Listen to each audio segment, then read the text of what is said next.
कोई डायमेंशन नहीं कहूँगा, बिकॉज मैं मजबूर हूँ अपने सिलेबस की स्पेसिफिकेशंस के हाथों कि मेरे सिलेबस की स्पेसिफिकेशंस क्या कहती हैं। वो एक्स एक्सिस को पहली डायमेंशन कहती हैं, वो वाई एक्सिस को दूसरी डायमेंशन कहती हैं, वो जी एक्सिस को तीसरी डायमेंशन कहती हैं। तो मेरा सिलेबस मैक्सिमम 3 डायमेंशंस की बात करता है, वो टाइम वाली डायमेंशन की बात नहीं करता। वो किसी और किस्म की डायमेंशन, उसको डायमेंशन नहीं कहता। वो कहता है यार ये एडवांस लेवल का टर्म नहीं है, ये यूनिवर्सिटी लेवल का टर्म है, तो अभी ना ही डिस्कस करूं तो ज़्यादा बेहतर है। लेकिन हाँ, मैं टाइम के बारे में क्या मुझे कहना है वो मैं आपको कल बहुत ज़्यादा कुछ उसके बारे में बता चुका हूँ कि टाइम क्या सीन है। टाइम एक ऐसी क्वांटिटी है जिसको मैं इंडिपेंडेंट क्वांटिटी कहना चाहता हूँ। क्या कहना चाहता हूँ? इंडिपेंडेंट क्वांटिटी कहना चाहता हूँ। और आपकी इत्तला के लिए अर्ज़ है कि जैसे मैंने कल कुरान की आयत का उसके बाद एक रेफरेंस दिया कि अल्लाह ताला कहते हैं कि टाइम के बदलने में या गुजरने में या दिन और रात के आने जाने में निशानियां हैं मुत्तकियों के लिए। उसको अगर मैं ये कहूँ कि उस टाइम को अल्लाह ताला बहुत अहमियत देते हैं, अल्लाह ताला दिन और रात के आने जाने को, सूरज के निकलने और सूरज के गुरूब होने को एक और फलसफे से भी रिलेट करते हैं। जिंदगी और मौत का फलसफा भी यहाँ से रिलेट किया जाता है। लेकिन मेरा मसला है, मैं किसी फलसफे में चला जाऊँ तो वापस नहीं निकल पाता। नहीं जाऊँगा, आज नहीं जाऊँगा किसी फलसफे में, ठीक है? नहीं, बिल्कुल भी नहीं। सुनिए, नो नो नो नो, कोई भी नहीं। मैंने पहले बर्थडे से पहले बड़ा वो सेशन दे दिया। अभी बस मैं इतना बताना चाहता हूँ कि फिजिक्स के स्टूडेंट के लिए टाइम की अहमियत क्या होनी चाहिए, बहुत ज्यादा होनी चाहिए, ठीक है?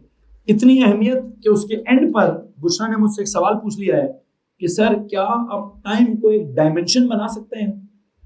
मतलब कहीं ना कहीं आपने अगर कोई यूट्यूब को फॉलो किया है, उसमें अगर कोई साइंस फिक्शन पढ़ी है या कोई एडवांस लेवल से भी आगे की साइंस पढ़ी है, तो शायद आपने सुना होगा कि टाइम को एक डायमेंशन कहा जाता है, ठीक है? लेकिन मुसीबत इस डायमेंशन में ये है कि डायमेंशन एक ही तरफ को जाती है, ठीक है? पिछले कोई 100-200 सालों में साइंसदान सोचते आए हैं कि जैसे एक्स एक्सिस का एक नेगेटिव डायमेंशन होता है, वाई एक्सिस का एक नेगेटिव डायमेंशन होता है, या जी एक्सिस का एक नेगेटिव डायमेंशन होता है। तो ये सोचते आए हैं कि टाइम का भी कोई नेगेटिव डायमेंशन होगा, ठीक है? लेकिन ये उनके बस की बात नहीं है, ये इंसान के बस की बात नहीं है। यहाँ पर आकर इंसान का जो बस है वो मुझे लगता है कि ख़त्म हो जाता है। आज तक के साइंसदान ने बहुत तरक्की कर ली है, ठीक है, लेकिन इतनी तरक्की उसने नहीं की कि टाइम को क्या कहे कि तुम उल्टा चलना स्टार्ट कर दो, ठीक है? ये वो दावा है जो इब्राहीम अलैहिस्सलाम ने किसके सामने पेश किया था?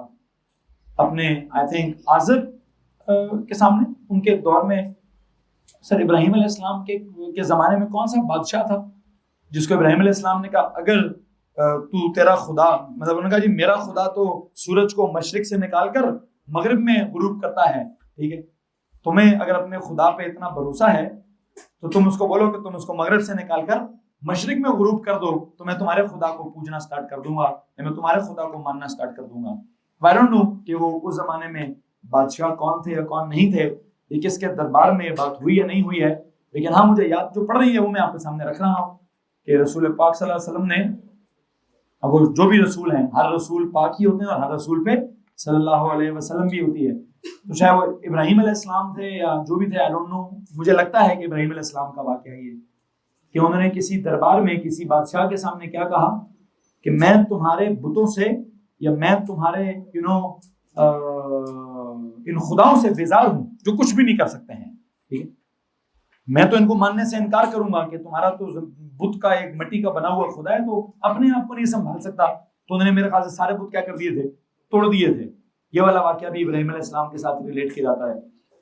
तो उन्होंने किसी दरबार में क्या कहा, ये टाइम वाला कॉन्सेप्ट वहां कई दफा उन्होंने इस्तेमाल किया, नेगेटिव टाइम एक्सिस वाला, टाइम की नेगेटिव डायमेंशन वाला, कि मैं तो तुम्हारे खुदा को तब मानूंगा कि मेरा खुदा ने टाइम का ये वाला एक्सिस क्रिएट किया हुआ है कि सूरज यहां से निकल कर वहां जाता है, तो अपने खुदा से कहो टाइम का ये वाला एक्सिस क्रिएट करके दिखाए, ठीक है? तो उस वक्त के बादशाह भी, या उस वक्त के बादशाह के जो खुदा होंगे, उन खुदाओं की उनकी तो इतनी बस भी नहीं होगी कि कोई मिट्टी का एक जरा भी बना के दिखाएं। तो ये तो बहुत बड़ा उनके लिए फार्मूला है, ठीक है? और आजकल के साइंसदानों में भी किसी जमाने में आपने बचपन में अगर कार्टून शार्टून देखे हैं तो टाइम मशीन का कॉन्सेप्ट बहुत ज्यादा होता होगा, ठीक है। तो पिछले कुछ साल, एक नहीं, 100 नहीं, 2 नहीं, 300-400 साल साइंस के जाया हुए हैं। किस चक्कर में? टाइम मशीन बनाने के चक्कर में। शुक्र है किसी को हिदायत आ गई है, उसने इनको बोल दिया, भाई अपना टाइम जाया ना करो, ठीक है। ये इंसान के बस की बात, इस काम के लिए तुम्हें कोई ना कोई सुपर नेचुरल ताकत चाहिए होगी। वो सुपर नेचुरल ताकत क्या होगी वो आपको पता है, वो खुदाई ताकत के अलावा कभी भी काम नहीं हो सकता। और वो क्या ताकत है कि वो सूरज को क्या कहे कि तुम उल्टा चलना स्टार्ट हो जाओ, तो चांद को क्या कहे, जी भैया, भाई जो भी चल रहा है सब चल रहा है, इट्स नॉट जस्ट दैट सूरज चल रहा है। मैं तो एक वो अल्फाज ऐसे बयान कर रहा हूँ, ठीक है, कि कुछ अरसे तक साइंसदानों को लगा कि सूरज रुका हुआ है और हम उसके इर्द गिर्द चल रहे हैं। अब साइंसदान कहते हैं हम रुके हुए हैं, हमारे इर्द गिर्द वो चल रहे हैं। कुछ साइंसदान कहते हैं नहीं सर जी, सब कुछ ही चल रहा है, ठीक है। और जो सब कुछ ही चल रहा है, ठीक है जी, इसको कुरान में कहीं ना कहीं अल्लाह ने कहा है। आई थिंक मुझे अरबी थोड़ी मिक्स हो जाती है मेरी, मुझे अरबी काफी अरसे से मैंने अरबी शरबी पढ़ना छोड़ दी है। मैं उसका लफ्ज आपको बता देता हूँ, वश्शम्सु वल कमरु। नहीं, ये तो यशजुदान का तो लफ्ज है ही है, लेकिन उसका एक और लफ्ज भी है, कुल्लु मन अलैहा फान, समथिंग लाइक दैट, कि हर चीज ही फ्लो कर रही है। उसमें कहीं ना कहीं क्या लिखा हुआ है, कुल्लु मन, मतलब हर चीज, चाहे वो शम्स है, चाहे वो कमर है, चाहे वो सूरज है, चाहे वो चांद है, चाहे वो जो कुछ भी है। आते मैंने कि कुरान में कैसी आयत पढ़ी है जिसका मतलब क्या था, everything is flowing, everything is moving. ना तो सूरज स्टैटिक है, ना चांद स्टैटिक है, ना जमीन स्टैटिक है, कुल्लु मन, मतलब कुल, हर चीज जो आसमान में है वो क्या कर रही है, मूव कर रही है। तो ये कॉन्सेप्ट अल्लाह की किताब में भी कहीं ना कहीं इसके बारे में जिक्र है। जी बता, हाँ, ऑफ कोर्स यस, कुल्लु मन। वो कहते हैं सर जी ये तो प्लैनेट्स और स्टार्स तो आप मूव कर रहे हैं, क्या एम्प्टी स्पेस भी मूव कर रही है? Exactly yes, the whole universe is expanding, पूरे का पूरा यूनिवर्स एक्सपैंड कर रहा है, तो एम्प्टी स्पेस भी बड़ी हो रही है। अब वो सर है क्या, वहां कुछ भी नहीं है, वो कुछ ना है, वो कुछ नहीं है, वो भी तो कुछ है। जहां कुछ नहीं है वहां भी तो कुछ होता है, क्या होता है, स्पेस तो होती है। तो लगता है स्पेस भी मूव कर रही है। तो अल्लाह ने लफ्ज, अल्लाह का लफ्ज क्या कमाल का लफ्ज है, अल्लाह को गलत लफ्ज इस Kullu, everything in that space, everything in this universe, जिसका इन इजी वर्ड पता क्या ट्रांसलेशन है, उसकी फिजिकल या साइंटिफिक ट्रांसलेशन ये है, द यूनिवर्स इज एक्सपैंडिंग। ये पता वापस किसी तरह ला सकती हो मुझे एएस के, फिजिक्स के, मैकेनिक्स के, काइनेमेटिक्स के बेसिक टर्म्स तक? बहुत आगे नहीं निकल गया मैं जी।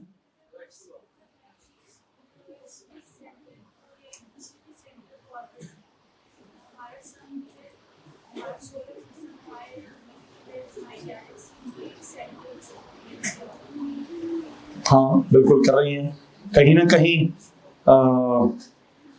एक पूरी यूनिवर्स का सेंटर है, बिल्कुल है, कहीं ना कहीं पूरी यूनिवर्स का सेंटर है, वो उसके इर्द गिर्द फैल रही है।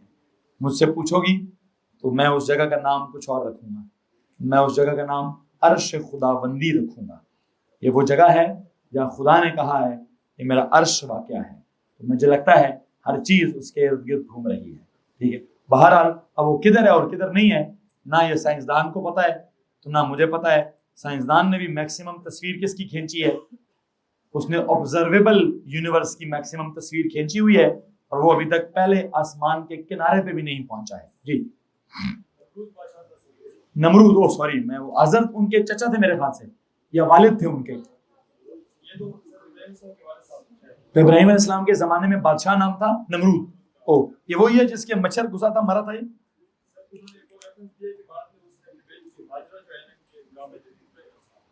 नमरूद मुसलमान हो गया था? अच्छा ठीक, और हाजरा अलैहिस्सलाम नमरूद की बेटी थी? ठीक ठीक ठीक ठीक। खैर बहरहाल मैं जो बात आपसे करना चाहता हूँ वो कुछ और थी।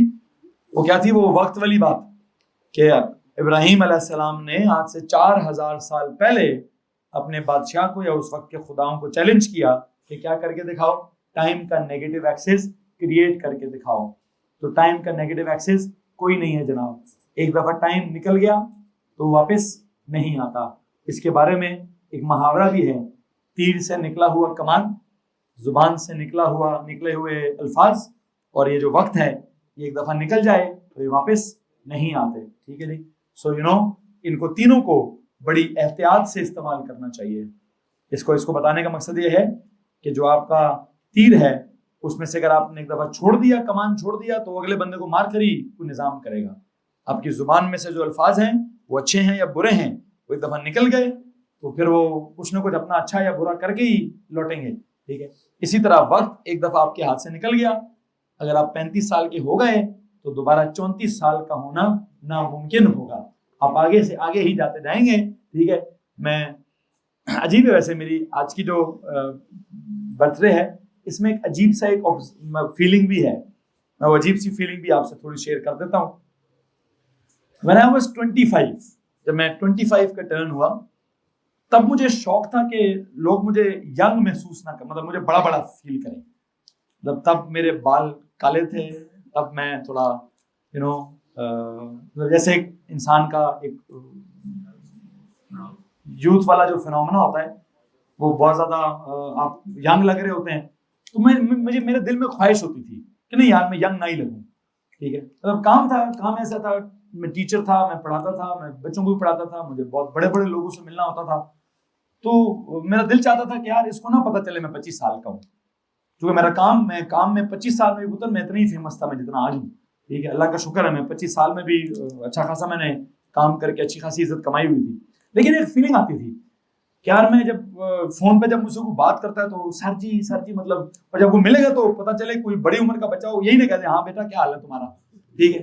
तो मुझे ये जुमला कभी किसी से नहीं सुनना था कि मुझे कोई प्रोफेशनली आकर बेटा क्या जाए।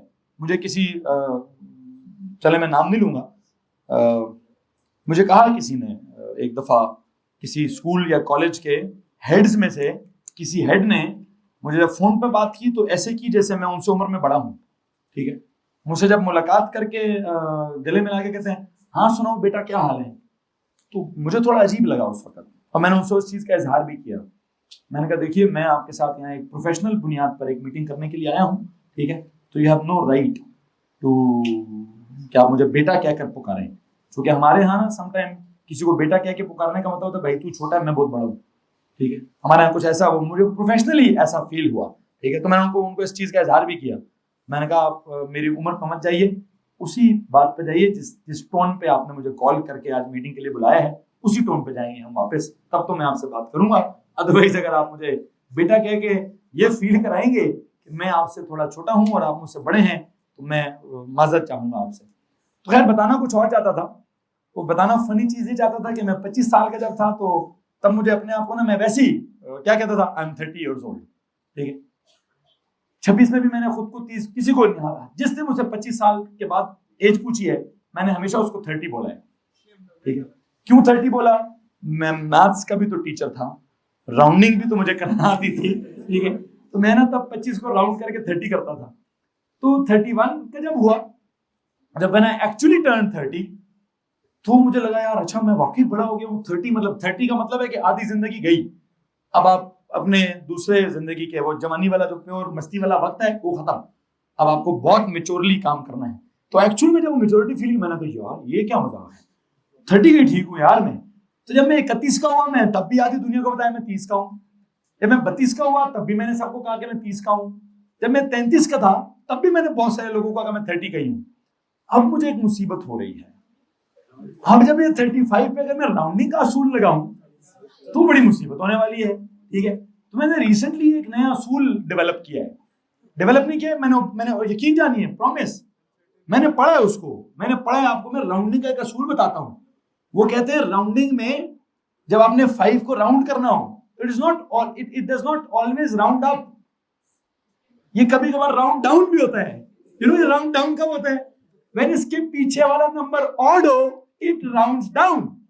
जी जनाब मैथ से प्रॉपर ये मेरी अभी भी 35 इयर्स की एज क्या राउंड हो रही है? 30 पे राउंड हो रही है। जनाब साहब मैं 40 पे राउंड नहीं हुआ, मैं बड़ा परेशान था वैसे यार मैं 40 का हो जाऊं है। हाँ फिर तू पुत्र 40, फिर मेरे पास कोई ऑप्शन नहीं है। तो अभी तक मैं क्या करूंगा, अभी तक मैं my 35 is not rounded to 40, I am still in my 30 count, ठीक है जी। अब मुझे ज्यादा बड़ा होने का ये 40 वाला जो है ना, ये बड़ा ज्यादा बड़ा फीलिंग देता है यार, ठीक है। सो बड़ा यूनिक फॉर्मूला था, मैं बड़ा खुश हुआ उस 3 को देखकर ठीक है कि यार अच्छा ये भी होता है कि अगर आपका पिछला वाला नंबर क्या हो, ये नॉर्मल मैथ्स नहीं है, ये थोड़ी एब नॉर्मल मैथ्स है, ये किसी ने शायद मेरे लिए लिखी है कि यार तू खुश हो जा भाई, अगर तेरे नंबर के पीछे वाला 10 जो है वो ऑड है तो तेरे 5 को राउंड अप नहीं करते, तेरे 5 को राउंड डाउन करते हैं। बहरहाल जो भी जी भाई, चलो दबाओ डेसिमल्स के लिए, उधर के लिए जिधर के लिए मैं हूँ, हाँ मेरी अपनी एज के लिए डेसिमल्स के लिए है ना, कहीं ना कहीं तो है ना, मैंने उठा के खुद अप्लाई कर दिए। अच्छा भारत जी भाई आप ना कुछ फॉर्मूला निकाल देना। अच्छा ठीक है, सही कह रहे हैं आप, लेकिन मैं फिर भी खुद को 40 का नहीं कहूंगा। अब मैं अपनी हकीकत एज बताया करूंगा, अब मैं आपको राउंडिंग कभी भी नहीं करके पढ़ाऊंगा, मैं राउंडिंग को बड़ा गलत फिनोमेना समझता हूँ, ठीक है। मैं चाहता हूं कि एग्जैक्ट एब्सोल्यूट वैल्यू बताई जाए, ठीक है जी, 35 ठीक है, राउंडिंग भारी पड़ जाएगी। बहरहाल क्या करेंगे जनाब साहब, वो टाइम का जो मसला था, हम टाइम के फिर मुख्तलिफ फलसफों में निकल गए हैं, ठीक है।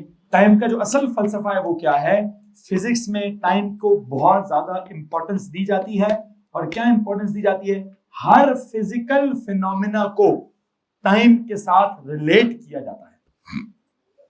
क्या किया जाता है, टाइम इतना यूनिवर्सल फिनोमेना है, टाइम इतना इंपॉर्टेंट फिनोमेना है कि टाइम को फिजिक्स वाले क्या कहते हैं कि अपनी हर क्वांटिटी को, चाहे वो तुम्हारा डिस्टेंस ट्रेवल्ड हो रहा है, चाहे वो डिस्प्लेसमेंट कवर्ड हो रहा है, चाहे वो वेलोसिटी तब्दील हो रही है, चाहे वो मोमेंटम तब्दील हो रहा है, चाहे वो वर्क डन हो रहा है, चाहे वो एनर्जी ट्रांसफर हो रही है, चाहे तो चार्ज ट्रेवल कर रहा है, जो मर्जी हो रहा है, क्या करो भाई उन सब को टाइम से, और आपको पता चल गया होगा कि मैं इन सब को अगर 1 बाय 1 टाइम से डिवाइड करना स्टार्ट कर दूं, तो अगर मैंने 10 नाम लिए हैं तो कम से कम 10 क्वांटिटीज तो मैं पढ़ा गया हूं। कौन सी, डिस्टेंस को टाइम से डिवाइड करो, you know what is it, it is speed. Displacement को टाइम से डिवाइड करो, what is it, it is velocity. Velocity के चेंज को टाइम से डिवाइड करो, what is it, it is acceleration. Momentum के चेंज को टाइम से डिवाइड करो, what is it, it is force. क्या जनाब, not impulse, it is force. फिर उसके अलावा अगर आप वर्क डन को टाइम से डिवाइड करो या एनर्जी को टाइम से डिवाइड करो, what is it, it is power. अगर आप चार्ज को टाइम से डिवाइड करो, व्हाट इज इट, चार्ज को टाइम करो, इट इज करंट। इस तरह बहुत सारी चीजें हैं जिनको अगर आप क्या करेंगे, टाइम से डिवाइड करेंगे तो क्या निकलेगा, अगली अगली क्वांटिटी निकलेगी, ठीक है जनाब साहब।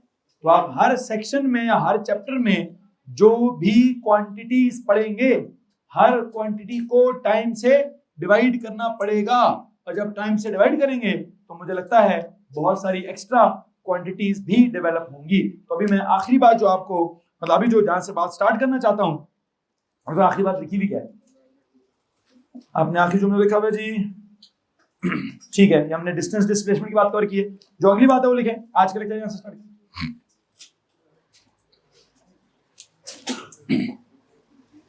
If the distance traveled, वकार इमरान गर्म पानी चाहिए या कहवा चाहिए भाई, if the क्या, if the distance traveled and displacement covered, if the distance traveled and the displacement covered are compared with क्या, are compared या related, क्या लिखे जी, are compared लिखे या ब्रैकेट में लिखे related with क्या, with respect to time, compared with respect to time या related with respect to time, then क्या, then new quantities are developed। क्या लिखा हमने, if the what, if the distance traveled and क्या, the displacement covered are क्या, compared या related with respect to time, then क्या, then new quantities are created या developed, then the new quantities are developed। कौन कौन सी, I dot E, that is क्या क्या, speed and velocity, speed and velocity speed and velocity. तो क्या करें जनाब साहब?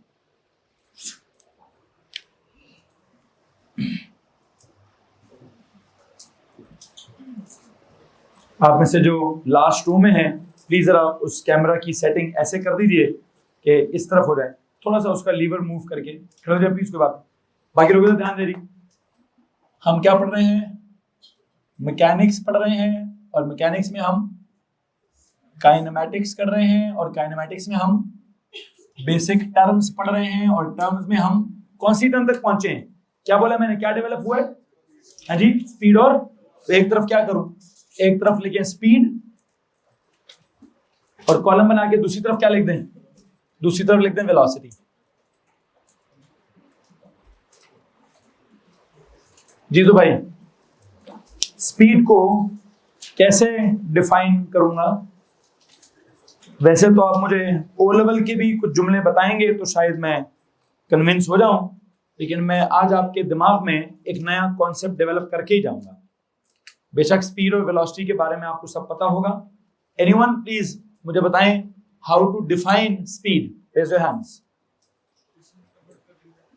सुने जनाब साहब जरा, उन्होंने कहा it is defined as the distance travelled per unit time. Okay लिखें, लेकिन मैं चेंज करूंगा, याद रखिएगा मैं चेंज करूंगा।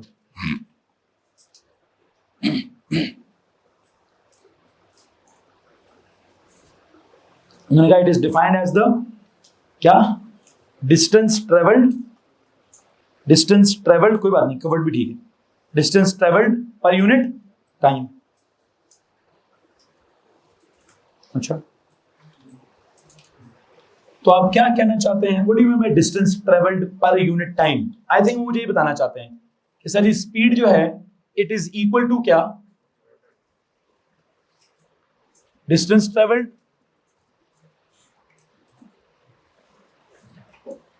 पर यूनिट का मतलब क्या था?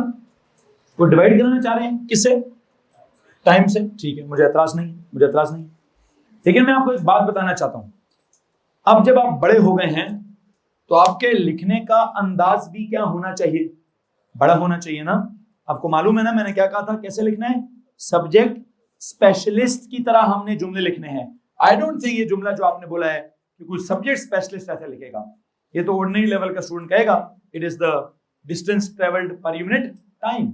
ये सब्जेक्ट स्पेशलिस्ट क्या करेगा? ये काम करिए, आपने ऊपर एक जुमला लिखा है, क्या? ऊपर जाए से पीछे आपने क्या लिखा हुआ है? व्हेनेवर क्या? डिस्टेंस ट्रेवल्ड या डिस्प्लेसमेंट कवर्ड आर क्या? Compared. Please underline the word compared. Compared को अंडरलाइन करें जी। ऊपर ऊपर ऊपर लिखा था, ये लिखा है whenever the distance travelled and displacement covered are compared. Please underline the word compared. मैं आगे तो बाद में जाऊंगा, पहले मैंने आपसे कंपैरिजन का मतलब पूछना है। What is meant by comparison?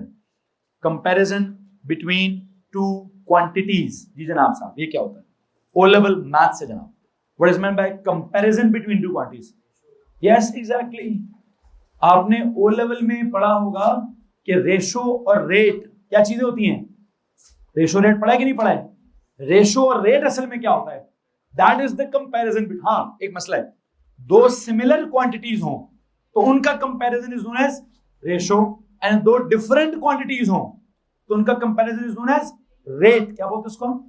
तो एक बात याद रखनी है कि जो कंपैरिजन का लफ्ज था, कंपैरिजन के ऊपर लिखे रेशो और रेट। क्या लिखे प्लीज? जो कंपैरिजन का लफ्ज अंदर किया आपने, वहां लिखे क्या? रेशो और, बल्कि याद है रेशो, रेट, प्रोपोर्शन, तीनों लिखे। तो पिछले साल नाम क्या था चैप्टर का? यही नाम था ना, ratio, rate, proportion. I would like to you to write किधर कंपैरिजन के ऊपर क्या लिखें? देखिए जी, रेशो, रेट और प्रोपोर्शन। अब मुझे इस चैप्टर में लेके जाएं, मुझे बताएं आपने रेशो के साथ क्या पढ़ा है? It's just like 3:5। क्या लिखा जी आपने? 3:5। अब वो 3 और 5 कोई यूनिट अगर ना लिखी जाए, क्यों नहीं लिखना मैं 3:5 में कोई यूनिट? चूंकि सिमिलर क्वांटिटीज हो ना तो उनकी यूनिट ऊपर नीचे से कट जाती है। तो आई होप आपने ओ लेवल में पढ़ा होगा कि सिमिलर क्वांटिटीज के कंपैरिजन को क्या कहते हैं? रेशो कहते हैं। डिफरेंट क्वांटिटीज के कंपैरिजन को रेट कहते हैं। किसको मसला है इस बात से? Anyone? और उन्हीं डिफरेंट क्वांटिटीज की अगर हम प्रोपोर्शन बना दें, डायरेक्ट प्रोपोर्शन और इनवर्स प्रोपोर्शन बना दें, तो वो भी एक कॉन्सेप्ट होता ही होता है। बहरहाल आई थिंक मुझे पेज के हेडर पे कुछ लिखना है। क्या लिखना है? रेशो के लिए और रेट के लिए एक जुमला लिखना है। आपके पास शायद वहां नीचे जगह तो आप वहां लिख सकते थे। आपने कंपैरिजन क्वांटिटी करके क्या लिखा है? रेशो रेट प्रोपोर्शन लिखा है ना। तो मैं चाहता हूं पेज के हेडर पे जाएं, वहां लिखिए ratio is the comparison between two similar quantities.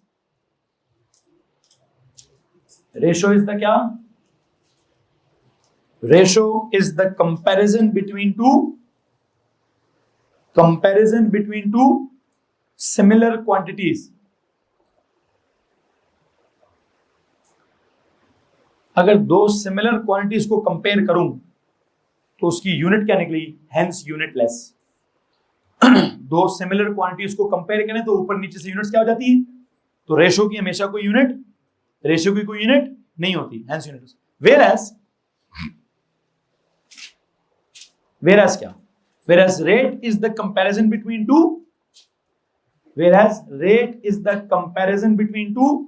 different quantities.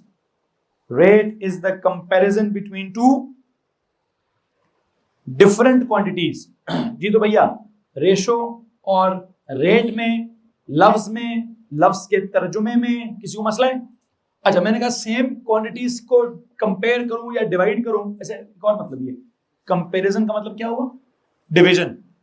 Comparison किसको कहते हैं? डिवीजन को कहते हैं। दो सिमिलर क्वांटिटीज को डिवाइड करें तो रेशो, दो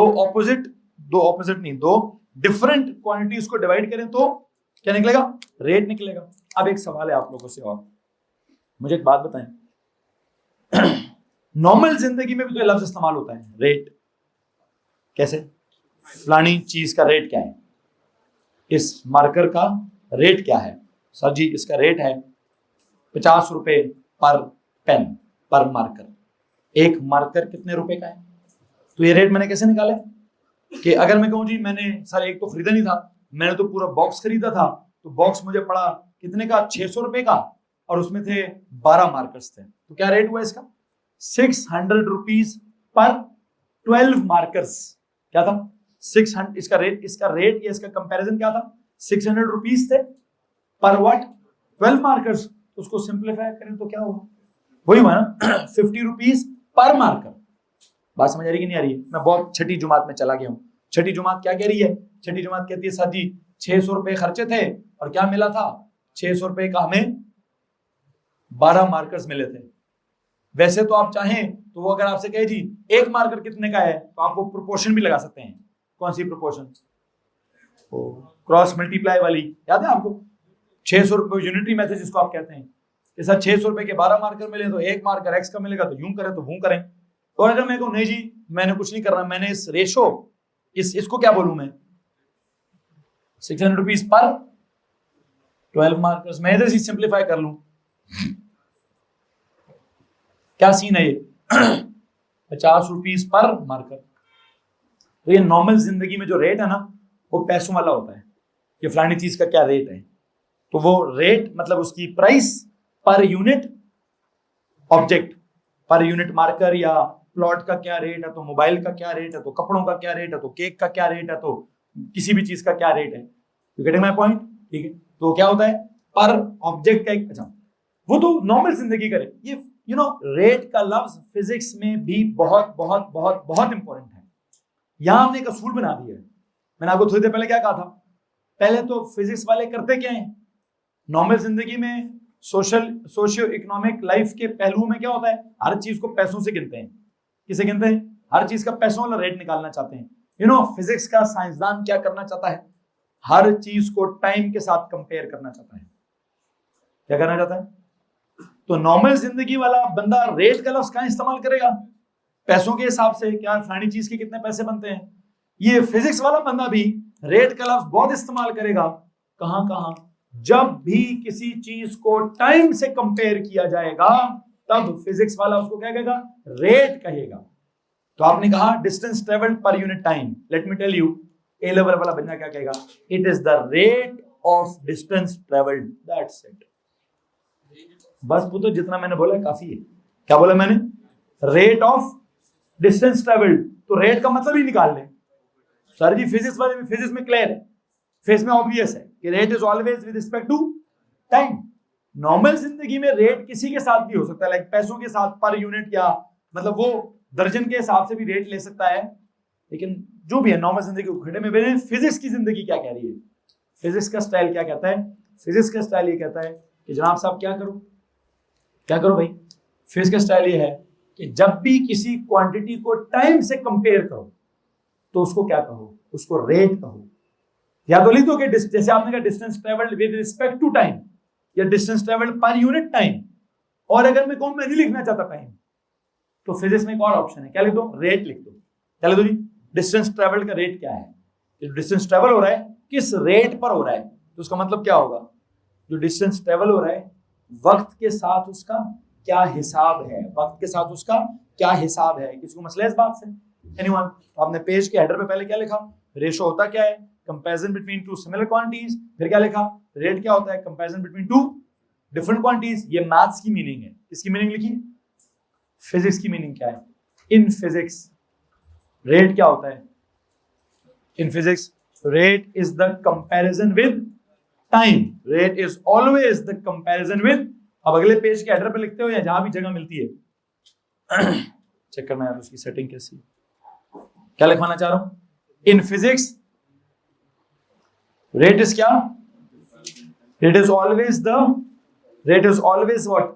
the comparison with respect to time. Rate is always the comparison with respect to time. कुछ पूछना चाहते हैं यहां पे? तो अगर मैं कहूं कि मैंने डिस्टेंस ट्रेवल्ड को टाइम के साथ कंपेयर कर दिया है, मतलब मैंने डिस्टेंस ट्रेवल्ड को पर यूनिट टाइम किया है, या मैंने डिस्टेंस ट्रेवल्ड को टाइम के साथ कंपेयर किया है, क्या लिखूं? ये काम करें, आपने इधर क्या डेफिनेशन लिखी है पहली? It is the distance defined as the क्या? Distance travelled per unit time. अच्छा, एक और जुमला लिखें, it is the defined as the comparison between. लिखें, एक और जुमला लिखें, it is defined as the comparison between it is defined as the comparison between क्या distance traveled, defined as the comparison between distance traveled and क्या? and time taken.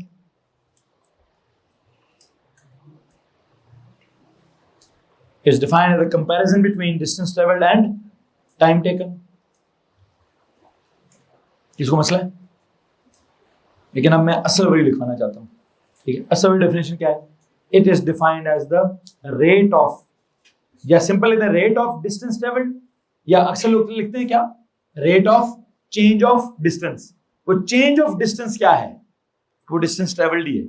Distance travelled और change of distance एक ही चीज है। तो लेकिन जनाब असल डेफिनेशन ये है, इट इज क्या? It is defined as the rate of comparison को क्या बोलूं? वैसे और काम हो सकता था।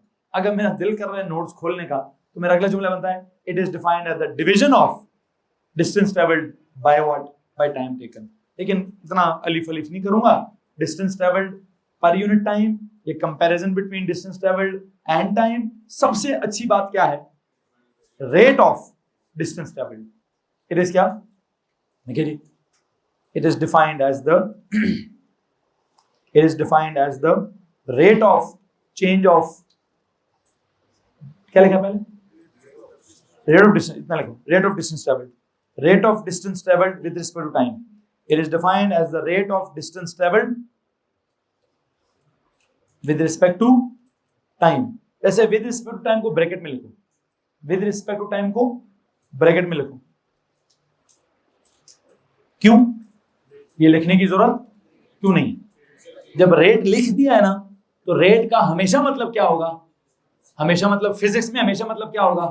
फिजिक्स में और किसी चीज को हम रेट कहते ही नहीं है। फिजिक्स में रेट कहते ही किसको है? जब टाइम से डिवाइड करेंगे तो क्या कहेंगे? तब हम रेट कहेंगे। किसको मसला है इस बात से?